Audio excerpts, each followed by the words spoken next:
Ang sining ng pag-arte sa Pilipinas ay pinatunayan ng mga natatanging individual na nag-alay ng kanilang buhay, talento at lakas upang itaguyod ang industriya ng pelikula at telebisyon. Isa sa mga pinakadakilang pangalan na patuloy na nagniningning at nagiiwan ng malalim na marka sa kasaysayan ng sining ay si Victoria Lorna Perez Alukin Fernandez na mas kilala ng publiko sa kanyang pangalang pang-artista na Lorna Tolentino.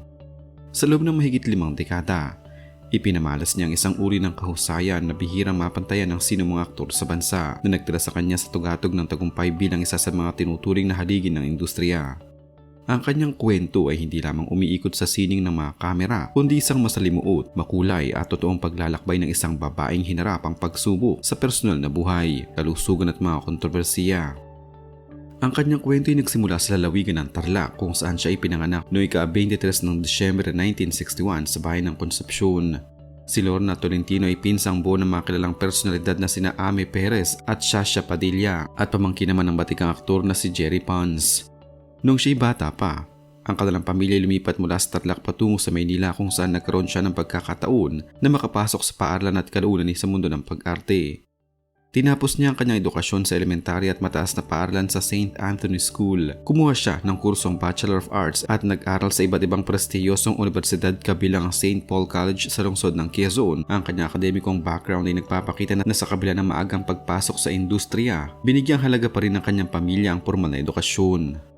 Ang pagsisimula ng kanyang karera sa mundo ng showbiz ay naganap noong siya'y 7 taong gulang pa lamang bilang isang batang artista. Ang kanyang kauna-unahang paglabas sa pelikula noong 1970 sa pamamagitan ng pelikulang pinamagatang My Little One na ipinroduce ng Prima Productions. Sa proyektong ito, ginamit niya ang pangalang pang-artista na Giselle. Gumanap siya sa isang pelikula na may kaparehong pamagat kung saan nakasama niya ang sikat na komedyanteng si Chiquito na gumanap bilang kanyang amang nag-ampon. Kalaunan, ang kanyang pangalang pang-artista ay pinalitan at ginawang Lorna Tolentino sa tulong ni Shoni Tolentino.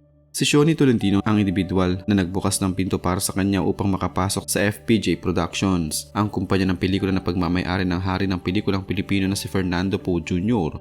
Noong taong 1970, ipinakilala siya sa pelikulang Divina Gracia.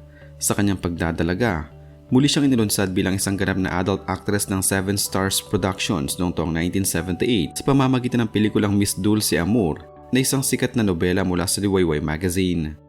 Ang paglipat na ito mula sa pagiging child star patungo sa mga mature na papel ay naging matagumpay dahil sa kanyang natural na galing sa pag-arte. Isa sa mga pinakatanyag na papel na kanyang ginampanan sa telebisyon ay ang karakter na Darna noong taong 1977 sa serye ng RPN 9 at muli siyang nagbalik sa mundo ng tanyag na superhero noong taong 2005 sa bersyon ng GMA Network kung saan gumanap naman siya bilang si Queen Adran.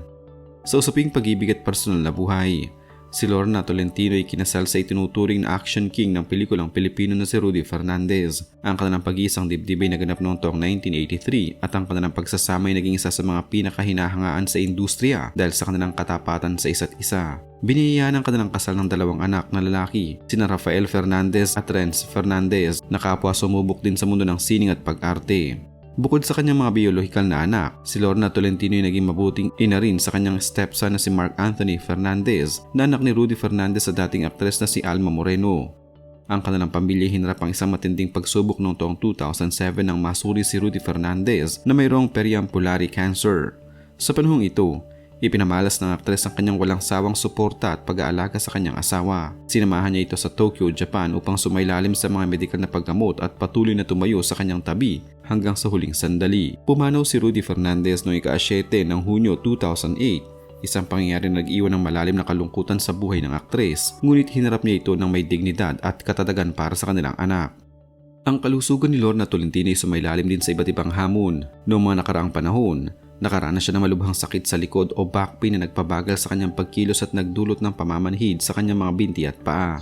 Upang masolusyonan ang pabalik-balik na kondisyong ito, naglakbay siya patungong Germany noong Hulyo 2012 upang sumailalim sa isang makabagong stem cell treatment. Ang kabuuang proseso ng paggamot ay nagtagal ng 4 na araw sa isang ospital doon. Ang nasabing gamutin ay nagbunga ng maganda dahil agad na nawala ang kanyang iniindang sakit sa likod. Bukod sa sakit sa likod, hinarap din ng aktres ang iba pang mga karamdaman na may kinalaman sa kanyang hormonal system at organo sa loob ng katawan. Bago magsimula ang paggawa ng mga bagong proyekto sa telebisyon, Kailangan niyang ayusin ang kanyang hormonal imbalance at ipagamot ang isang pinsala sa tuhod o knee injury na nakuha mula sa mga physical na aktibidad sa trabaho. Nasuri din siyang mayroong gastric ulcer, isang kondisyon sa tiyan na nagdudulot ng hapdi at nangangailangan ng striktong pagbabago sa kanyang dieta at pamumuhay. Upang masiguro ang kanyang kaligtasan habang nagtatrabaho sa ilalim ng puyat at pagod, sumailalim siya sa regular na konsultasyon sa mga doktor upang mabantayan ang bawat aspeto ng kanyang pisikal na kalagayan. Sa mga huling buwan ng 2024, nagbahagi ng mga detalyadong impormasyon ng aktres tungkol sa kanyang mga kasalukuyang medical na maintenance at mga gamot araw-araw.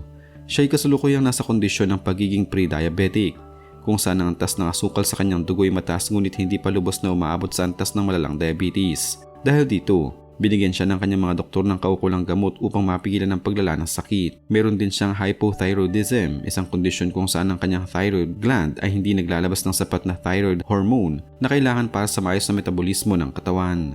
Dahil sa tamang pamamahala ng kanyang doktor, itinigil ng aktres ang paggamit ng mga steroid na dati niyang iniinom para sa kanyang hika o asthma. Ang pagtigil sa mga steroid ay nagalis din sa pamamaga ng kanyang mukha na madalas mapansin ng publiko noong mga nakaraang taon. Sa kasalukuyan, si Lorna Tolentino ay mayroong 2 permanenteng maintenance na gamot para sa kanyang puso upang masigurong regular at ligtas ang tibok nito habang siya ay nasa abala sa kanyang mga taping. Sa kabila ng kanyang malinis na reputasyon bilang profesional na aktres, hindi naiwasan na makaranas si Lorna Tolentino na malalaking kontrobersiya na naging sentro ng usapan sa bansa. Ang unang malaking kontrobersiya sa kanyang buhay ay ang matagal at mainit na alitan sa pagitan niya at ng kapwa-aktres na si Rosana Roses. Ang hidwang ito ay nagsimula noong mayugnay sa isang romantikong chismis si Rosana Roses sa yumaong asawa ni Lorna na si Rudy Fernandez. Ang nasabing issue nagdulot ng matinding lamat sa relasyon ng dalawang aktres at naging paboritong paksa ng mga usapang showbiz sa loob ng mahabang panahon. Ang alitan nito ay nagtagal ng 18 taon kung saan umiwas ang dalawang panig na magkasama sa mga proyekto at kaganapan. Ang matagal na silent war na ito ay natapos lamang noong Setyembre 2021 nang formal na magpatawad si Lorna Tolentino at tuluyan ng nagkaayos ang dalawa. Ang ikalawang malaking kontrobersiya na yumanig sa buhay ng aktres ay ang di umano'y lihim na pakikipagrelasyon at engagement sa kanyang on-screen partner at kasalukuyang senador na si Lito Lapid. Ang kontrobersiyang ito ay sumiklab ng kumalat sa mga social media platform ang mga video clip at larawan kung saan makikita nakaupo si Lorna Tolentino sa kandungan ni Lito Lapid habang ang huli ay may hawak na kahon ng singsing na tila isang totoong pag-aalok ng kasal. Opisyal niyang itinanggi ang mga chismis at pinawanag na ang nag-viral na eksena ay nagmula lamang sa paggawa ng isang music video para sa awiting Love Story Ko na kinanta ng artistang si Fana sa ilalim ng pamamahala ng Star Music at Jamie Rivera. Si Lorna Tolentino ay nananatiling napaka-aktibo sa industriya ng panonood sa Pilipinas. Hindi niya tinigilan ang pag-arte dahil ito ang kanyang naging buhay at hilig sa loob ng maraming dekada. Ang kanyang pinakamalaking pinagkakaabalahan ngayon ay ang kanyang pagganap sa sikat na primetime serye na FPJ's Batang Quiapo na pinagbibitahan at idinirect ng aktor na si Coco Martin. Bukod sa kanyang schedule sa taping ng teleserye, abala rin si Lorna sa pag-aalaga sa kanyang kalusugan sa pamamagitan ng patuloy na pag-inom ng kanyang mga maintenance. Ginugugol din niya ang kanyang mga bakanteng oras kasama ang kanyang pamilya. Ipinahayag din niya ang kanyang malalim na pasasalamat sa mga direktor at producer na patuloy na nagtitiwala sa kanyang kakayahan sa kabila ng kanyang edad. Ang mga balita mula sa kanyang mga malalapit na kaibigan at katrabaho ay nagpapatunay na si Lorna Tolentino ay may mataas na antas ng disiplina. Kaya naman nananatili siyang iginagalang at tinitingala ng mga bagong henerasyon ng mga aktor at aktres sa bansa.